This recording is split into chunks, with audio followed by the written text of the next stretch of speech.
All right, welcome back. Some USPSA again. So first stage here, pretty basic. I think I did a good job of kind of blending positions here. You see I do a makeup shot on that tuxedo.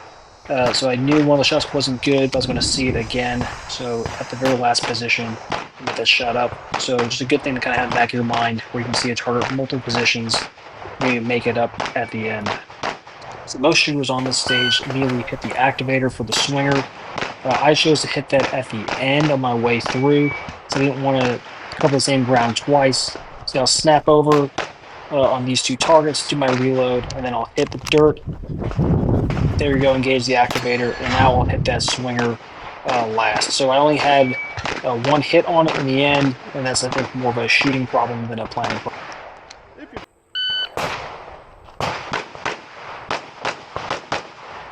So you'll see on this stage a very fast swing with two targets. I wanted to trap the top target and hit the bottom target in the center array there. Got one hit on the top target, but again, 5 points for an alpha is better than a Charlie Delta.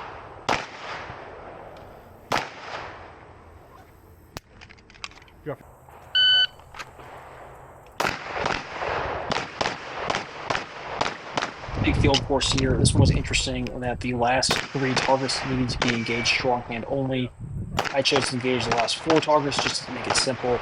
So me come across here and just shoot these final 4. Less than D more shooting.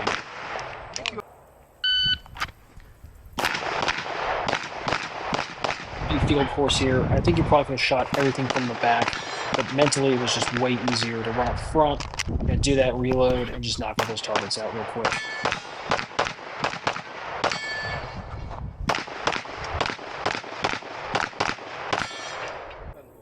So high wall here, I chose to kind of reach over in that classic position, if you know what I mean. Overall, the stage planning is pretty simple, but the shooting is a little bit technical, which makes for a good stage.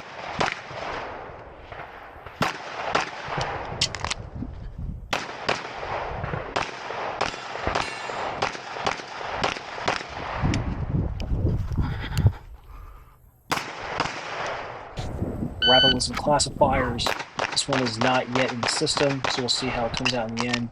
I had one mic on that last weekend only engagement, so that hurt a little bit, but still had most of the alphas. And here is a A-class run.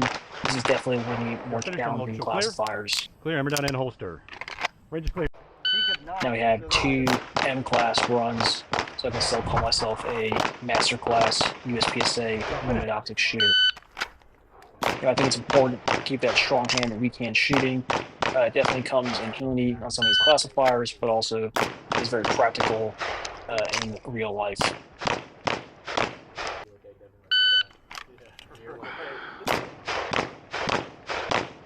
You're finished.